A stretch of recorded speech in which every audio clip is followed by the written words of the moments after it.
Què tal? Cordials salutacions des d'aquesta Via Augusta, tancant la quarta temporada i, com sempre, que podem, ho fem, i també per Nadal, amb aquest punt central dels estudis del grup Terra Mar Televisió, del grup ETV, per fer aquest seguit d'entrevistes que nosaltres fem durant tota la temporada, 4 anys ja, fent circulacions d'entrevistes per les comarques de l'Alt Penedès, del Baix Penedès, del Garraf, incursions al Camp de Tarragona, però per tancar la temporada hem vingut aquí a Esplugues per tancar ja amb el que és la casa mare d'aquestes entrevistes del Via Augusta i també del programa germà Ones del Penedès, que fem també amb molt de gust. I aquí hem triat 3 entrevistes molt diferenciades.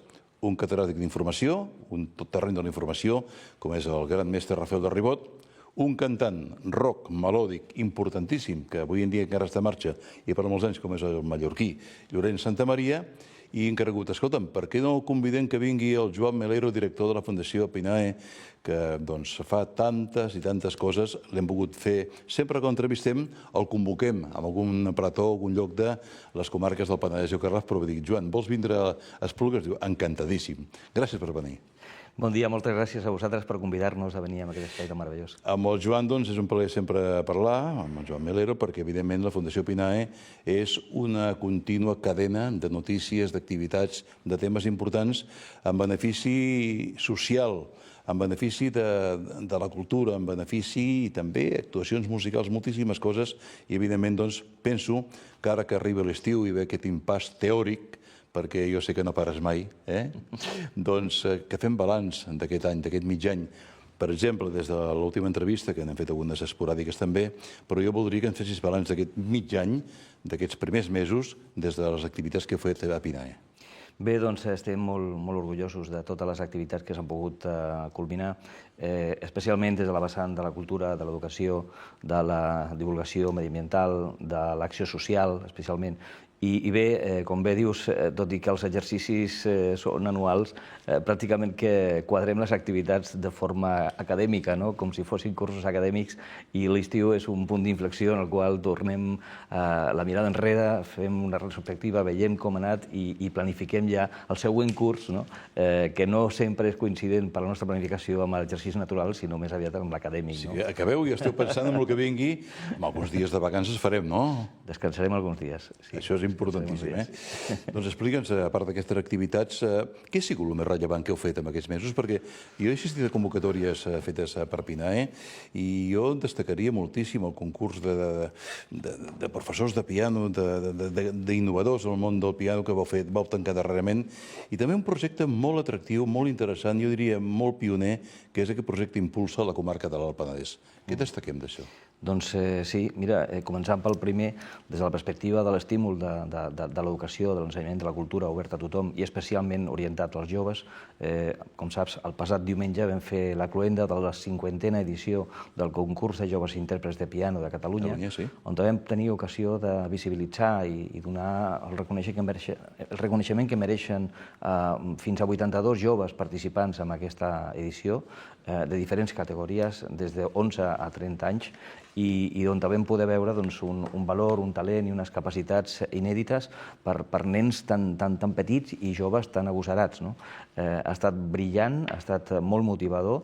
Hem estat 3 setmanes treballant, visibilitzant aquestes activitats a través de les diferents accions de testing i després d'avaluació, i els jurats, la veritat és que han tingut molta feina i s'ho han treballat molt per culminar amb uns 30-31 joves que han estat guardonats, bé amb premis econòmics, bé amb reconeixements o bé amb mencions d'honor en les diferents categories, infantil, prejuvenil, juvenil, sènior... La participació, Joan, ha vingut d'arreu de Catalunya, del país? De tot el país, de totes les comarques. Hem tingut joves de totes les comarques de Catalunya. És el concurs de joves intèrprets de Catalunya i vam convertir durant 3 setmanes en epicentre d'aquesta activitat Vilafranca del Penedès com a ciutat acollidora d'aquestes dues modalitats, tant del que és clàssica com el que és novetat aquest any, que era la modalitat de jazz.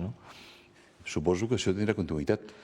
Era la 50a edició, anem a la 51a edició. No, 50 no esperem, ja està. I tal com deia el president, no, que va, mentre sigui possible per la nostra banda, evidentment, l'estímul del talent, de la creativitat i de les oportunitats pels joves seran clau. Per tant, estem ja pensant en la 51a edició, que la farem l'any que ve, i hem acabat molt contents i molt orgullosos, no només pel nivell dels artistes que hem tingut, intèrprets que hem tingut allà, sinó també la resposta que estem rebent del públic en general i de les escoles de música i dels conservatoris, perquè és un pool de visibilització d'aquest talent i això, dintre de les nostres possibilitats, tindrà continuïtat.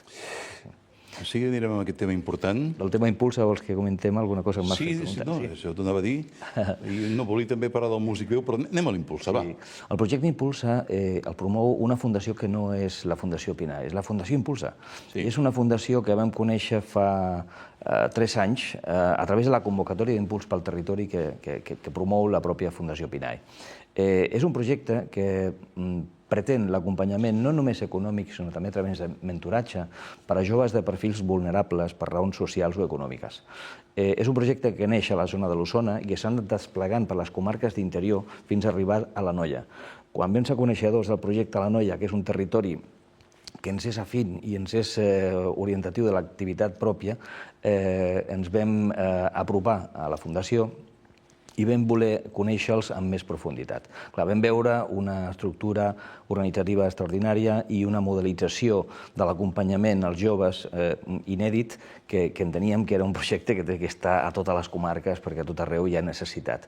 Aleshores, la Fundació es va implicar estimulant l'apropament entre el sector públic, administracions públiques, el sector privat, empreses, el sector educatiu i bé, qualsevol entitat de tercer sector que es vulgui afegir per establir una xarxa de col·laboradors que permeti desenvolupar aquest projecte, que és un projecte, ja et dic, d'estímul de la formació en formació professionalitzadora a través dels graus mitjans i superiors per a joves de perfils vulnerables. Aquest any la Fundació s'ha compromès no només a establir aquesta xarxa de col·laboració teixint aliances amb l'Ajuntament de Vilafranca i l'Ajuntament de Sant Sadurní, a part de la Fundació Impulsa, amb un empresari que serà clau al Penedès, que és en Xavier Montoliu, que és un empresari reconegut del territori, que farà d'ambaixador i que aquesta és la paraula. Col·laborarà en la creació d'una xarxa de mentors, que són professionals o empresaris, que poden donar suport directe als alumnes per ajudar-los a agafar el camí de la formació que els permeti finalitzar els estudis i, a més, també tenir oportunitats de fer pràctiques amb empreses o qualsevol altra sortida professional, que és el que al final desitgem, que aquests joves tinguin oportunitats reals. Comencem amb 10 alumnes aquest any. Volia preguntar per una cosa. Vilafranca, Sant Sadurní, però serà ampliable a altres municipis més endavant? La idea és ampliar-ho, clar, i en primera instància, gràcies al suport dels ajuntaments, identificar els perfils que necessiten aquest tipus de suports econòmic i d'acompanyament, i a partir d'aquí, una vegada identificats, siguin del municipi que siguin, en aquest cas de l'Alt Penedès, aprovar el recurs necessari perquè en disposin de la beca i de l'acompanyament en forma de mentoratge, així com també l'acompanyament que els permeti, per què no, fer pràctiques en empreses un cop concloïn els seus estudis o tenir una oportunitat professional quan acabin, perquè són alumnes, estem parlant de joves que tenen ganes, que tenen capacitats, però que no tenen el recurs suficient com per poder fer-ho, el qual és ben trist i és el que volíem evitar, aquest tipus de distàncies entre persones capaces i amb ganes i oportunitats reals. Aquesta és una mica la idea del projecte. Un projecte que ja està en marxa, que és una realitat i del que n'hem volgut fer ressò. Anem al que està en marxa, que és el Músic Veu, que estem ja entrant, si no a recta final, quasi bé, perquè hi ha una aturada ara a l'estiu, però quedarà un concert pendent, però estem ja arribant amb 2 actuacions molt importants que tenim en portes, no? Sí, el Festival Solidari Músic Veu de l'edició 2025 ha estat podem valorar-ho ja com un èxit per nosaltres i per la col·lectivitat. Ens havíem fixat un objectiu de participació incremental sobre l'exercici anterior, ho hem aconseguit. Hem aconseguit que pràcticament totes les activitats, de les 19 activitats que es van fer de caire artístic, musical sobretot, hem fet pràcticament tots sold outs, hem omplert totalment tots els enforaments possibles, permissibles, i estem contents d'aquesta participació, de l'estímul també que hem tingut i del suport a nivell d'empreses que ens han donat suport durant tot aquest procés, els patronatges. A nivell municipal també els ajuntaments, el feedback que estem rebent és molt positiu, perquè s'està generant activitat en els territoris on estem fent activitats, que és totes les comarques de la Vegueria Penedès. I bé, aquestes aliances que hem treballat amb diferents empreses del sector vitivinícola que ens apropen als seus cellers, que permeten, més que viure un concert, viure una experiència, no? I més ara, en l'època primerenca i estiuenca, en què les vinyes estan tan maques i que pots no només disfrutar d'un concert, sinó veure un paisatge increïble, verd aquest any, gràcies a Déu, perquè ha plogut i està tot molt maco, i bé, gaudir d'una copa de vi, d'una copa de cava, d'una experiència enogastronòmica i d'una visita a una bodega o d'una visita a un celler o a una casa magnífica i que pot haver en qualsevol d'aquestes finques que ens acullen amb algunes de les activitats. Som uns privilegiats, moltes coses. Som privilegiats i ho volem fer proper, volem que això arribi a les persones, no? Però no hem d'oblidar que Músic Veu, l'essència de Músic Veu és més que cultura, és més que economia, és generar un impuls de solidaritat envers una causa, no?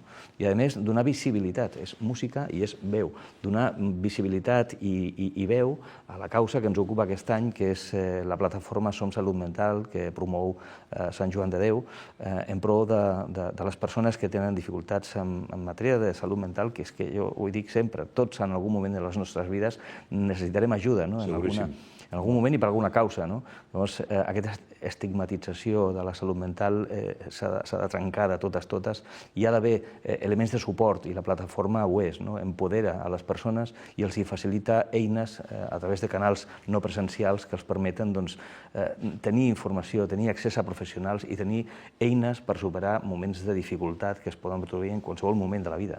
Es va començar aquest Músic Veu en portes de Nadal amb la gran Maria del Mar Bonet a la Basílica de Santa Maria de Vilafranca, un concert que vaig tenir el plaer del goig d'assistir, i s'han anat seguint totes les actuacions. Alguna també hi ha hagut inclemències meteorològiques, però, en fi, que la cosa ha funcionat força bé. La veritat és que sí, vam començar amb la Maria del Mar Bonet a la Basílica de Santa Maria a Vilafranca, va ser un gran concert, com bé dius, i després hem tingut de tot. Hem donat l'oportunitat de donar visibilitat a intèrprets emergents com el Roger Pedrós, Gemma Homet, després hem anat agafant format i carrilla i hem anat a llocs més grans, zones d'exterior, i ara fa no gaire vam tenir la sort de poder tenir a Rosalén als Jardins de Codorniu i fer un concert amb un aforament molt significat i amb una participació meravellosa i un artista increïble, o sigui que bé, molt contents. Ara ens venen 3 activitats més, les 3 últimes d'aquesta temporada, que seran aquesta setmana. Dues i una després de...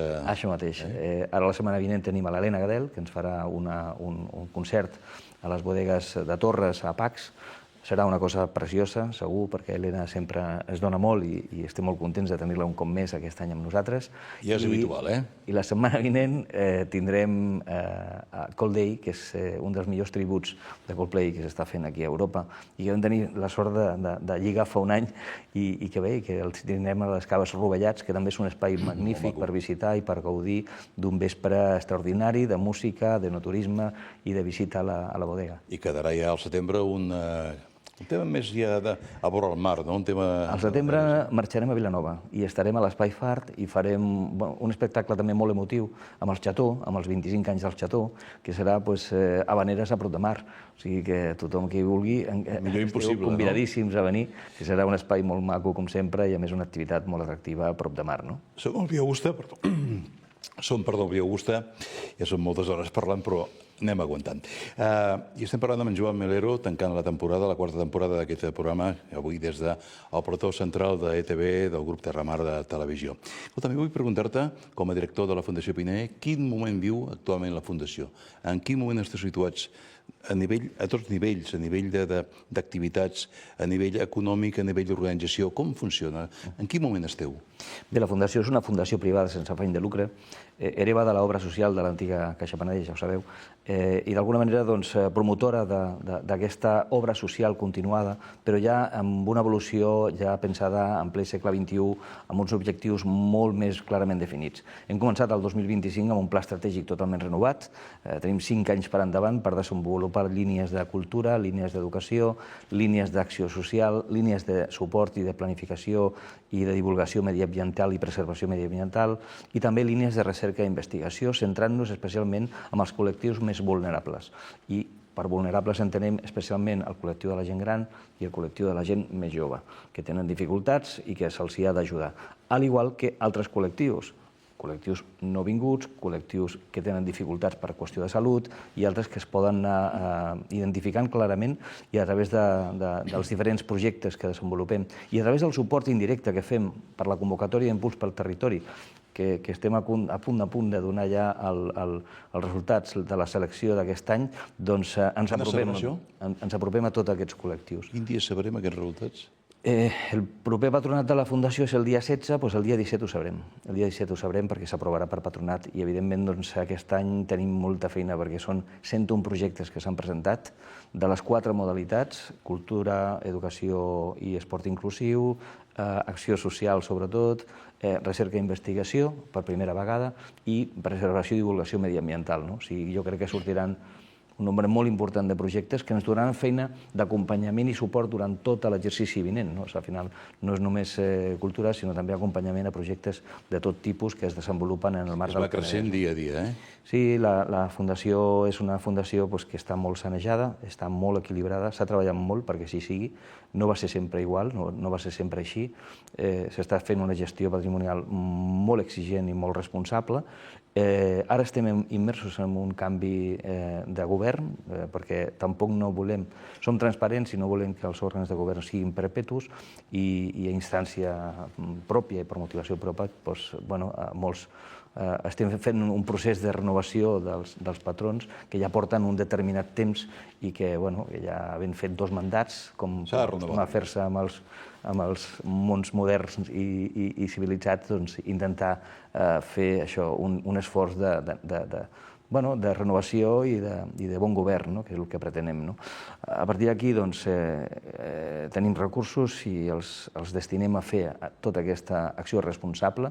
Tenim una responsabilitat i l'assumim com a tal i, per tant, tenim ganes de fer coses i no és jo, és tot l'equip, que són unes autèntiques màquines de treballar que al final, gràcies a l'esforç de tots, estem aconseguint cobrir els objectius i, sobretot, complir amb els objectius estratègics que tenim definits com a entitat. Ja sé que som al juliol, som a l'estiu i potser algú ja pensa en vacances, a part de les activitats que ens acabes de comentar, que heu fet i que esteu fent, però estic segur que l'any que ve alguna cosa esteu preparant. I això que estem parlant ja a mig any vist. Sí, ara, evidentment, vindrem a la tardor i a la tardor tenim diferents projectes en marxa. A Vilanova, músiques de retaule, tornarem una altra vegada amb En clau d'humor, una activitat de promoció cultural que farem sobretot a la zona de l'Alt Penedès. Ara hem fet també Clàssica a la Fresca, als jardins de la Casa Berg i Galtés, oberts a tothom, una manera també de disfrutar només del patrimoni, sinó també de la música, en un entorn agradable i afable. De cara a la tardor estem pensant en diferents activitats expositives, una de molt potenta, que dona divulgació al biotop de Torredembarra com a projecte de preservació mediambiental referencial a Europa. Estem treballant també per fer 3 activitats molt potents amb la Penedès Film Orquestra, que és una orquestra de la zona del Penedès que fa bandes sonores de pel·lícules de tots els temps i que farem sempre en benefici de la promoció cultural, però també tindran una vocació de retorn social, és a dir, que el benefici es generarà en benefici d'alguna entitat social de diferents espais, allà on anirem. I bé, estem pensant en Musipeu 2026, que enguany començarà una miqueta abans, igual que aquest any. Sí, l'adelantareu una mica? Començarà una miqueta abans i que un any més pretenem pujar un esglaó més, tant en quant al nombre d'artistes, la qualitat, sense deixar de banda també la visibilització d'artistes emergents o d'artistes ben consolidats, donant cabuda també a nous espais, perquè hi haurà nous espais de la zona del Penedès, del Gran Penedès, i sobretot obert a la participació, a que hi hagi que qui no va a aquestes activitats perquè no pot, en aquesta ocasió les tingui a prop i pugui compartir-les i disfrutar-les, que és el que volem. El que és cert, Joan Melero, és que també la Fundació Pinae va començar amb vocació des de Vilafranca, Penedès, però avui en dia esteu ja en clara obertura i expansió cap a altres comarques, no?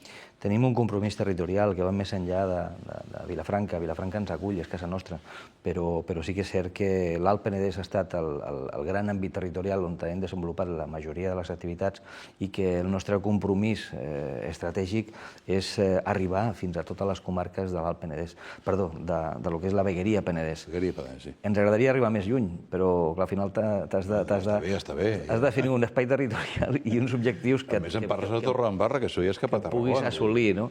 Torredembarra estaria fora del territori, però, clar, és una activitat única a tot Catalunya, no, a tota la franja mediterrània, i a més està impulsada per persones que són del territori.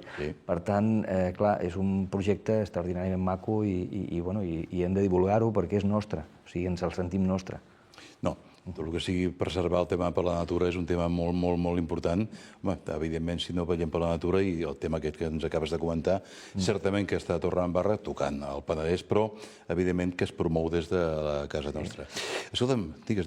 Una de les coses que no he comentat és que a la tardor també posarem en funcionament, començarem amb l'activitat de globs de la Bienal d'Art Jove de Catalunya, que per primera vegada organitzem també a Vilafranca i que ens ha permès conèixer 250 projectes artístics de desenvolupadors joves de tot el territori de Catalunya.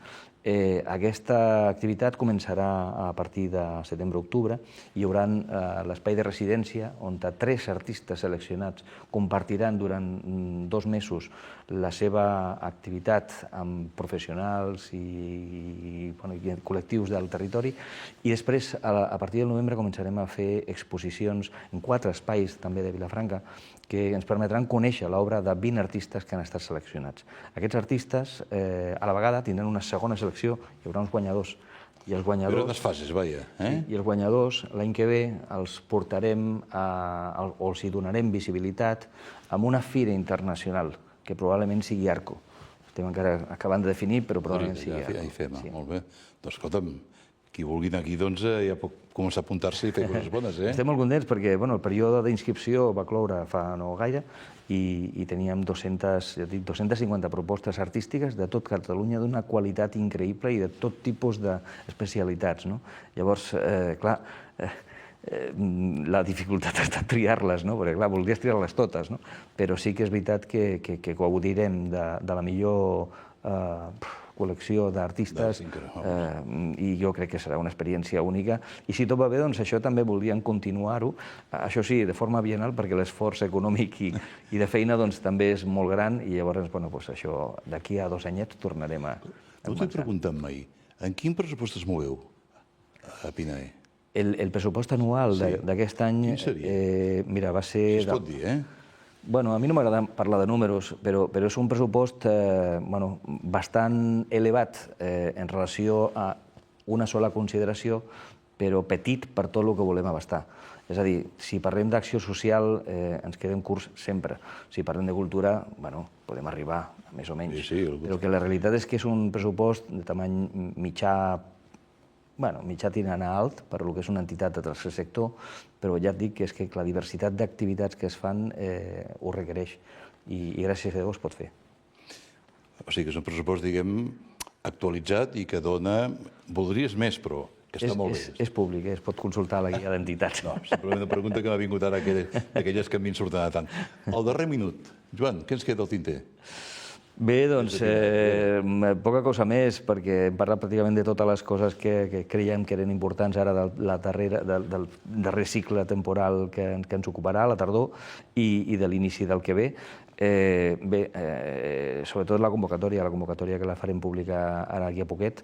Les entitats que siguin seleccionades estarem treballant amb ells durant tot un any, però les entitats que no surtin seleccionades també ens permeten se'ns fa possible que els coneixem.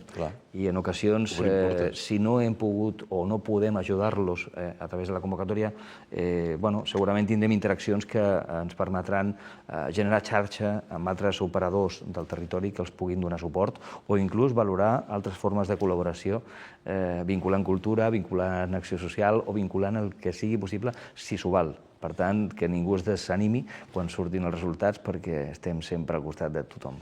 Doncs nosaltres, des del grup Terramar, i també, en el meu cas, doncs us vull agrair també la vostra aportació i col·laboració i línia que dèiem d'intercanvi d'informacions i de col·laboració entre PINAE i també el grup Terramar Televisió i també doncs les nostres edicions que hi ha. Gràcies per col·laborar amb nosaltres. Molt bé, moltes gràcies a vosaltres. Gràcies a Joan Melero, director de la Fundació PINAE, que ens ha parlat d'aquests projectes fets, que es faran i alguna sorpresa més que anirà venint i ja veurem què passarà de cara a l'any 2026. Gràcies, Joan, i que vagi molt bé. Vinga, moltes gràcies a I vosaltres. amb els seguidors de la Via Augusta tanquem ja quarta temporada, 4 anys d'entrevistes i més entrevistes que, evidentment, fem amb molt de gust dedicada al món de la cultura, al món de la política, al món de l'esport, al món de la solidaritat, temes que són interessants sempre amb el que fa referència a les comarques del Gran Penedès, del Garraf i també al Camp de Tarragona. Gràcies i des d'avui, al plató central, molt bona tarda, bon estiu i ens tornem a veure al setembre. Gràcies.